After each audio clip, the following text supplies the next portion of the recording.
यह है कि ये लाशें युद्ध के नाजी सैनिक हैं।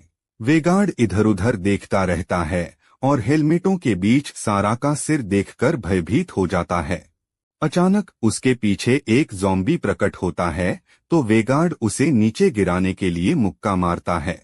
ज़ॉम्बी जल्दी से वापस हमला करता है और वेगार्ड को गुफा से बाहर फेंक देता है।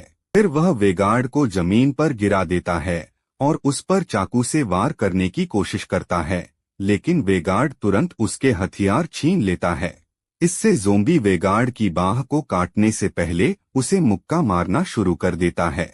हालांकि ठंड के कारण उसके पास कपड़ों की बहुत सारी परतें हैं, इसलिए ज़ॉम्बी केवल कपड़े ही चबाता है। इसके बाद वह प्राणी वेगार्ड के सिर पर वार करता है और उसके चेहरे पर काटने का प्रयास करता है, लेकिन वेगार्ड पहले उसे ही काट लेता है। फिर वह राक्षस को धक्का देकर गिरा देता है और उसे उसके ही हेलमेट से पीटकर नीचे गिरा देता है।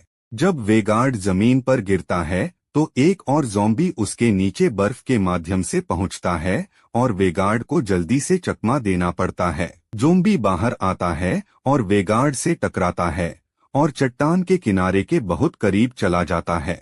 इसके बाद वेगार्ड ज़ॉम्बी के सिर पर लकड़ी का एक टुकड़ा तोड़ता है, लेकिन हेलमेट उसे बचा लेता है और ज़ॉम्बी मुक्का मारकर जवाब देता है। फिर वेगार्ड दूसरे गिरे हुए चाकू को ढूंढता है और उसे ज़ॉम्बी की आंख पर फेंकता है। फिर उसे पेड़ से टकराता है, एक शाखा बनाता है, उसे चाकू घोंप देता है और उसकी आंतें बाहर निकाल देता है। उसी समय पहला ज़ॉम्बी जाग जाता है और वेगार्ड को चट्टान से नीचे गिरा देता है। इसलिए वेगार्ड खाई में गिरने से बचने के लिए दूसरे ज़ॉम्बी की आंतें पकड़ लेता है। जैसे ही वे किनारे पर लटकते हैं, ज़ॉम्बी वेगार्ड की गर्दन को काटने का मौका पाता है। दर्द से चीखने के बाद वेगार्ड उस प्राणी पर तब तक सिर से प्रहार करता है जब तक वह गिर नहीं जाता।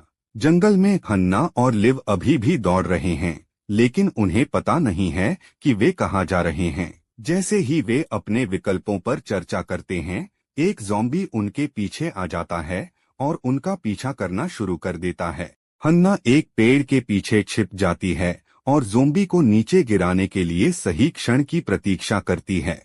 फिर वह उसके सिर को कुचलने के लिए उस पर पैर रखती है। दुख की बात है कि और अधिक ज़ॉम्बी प्रकट होते हैं और लिव के पीछे दौड़ते हैं जब तक कि वे उसे बेहोश नहीं कर देते। कुछ मिनट बाद लिव जाग जाती है और यह देखकर भयभीत हो जाती है कि लाशें उसके अंगों को खा रही हैं। अपनी अंतिम सांस के साथ वह ज़ॉम्बी की बेल्ट में ग्रेनेड को सक्रिय कर देती है।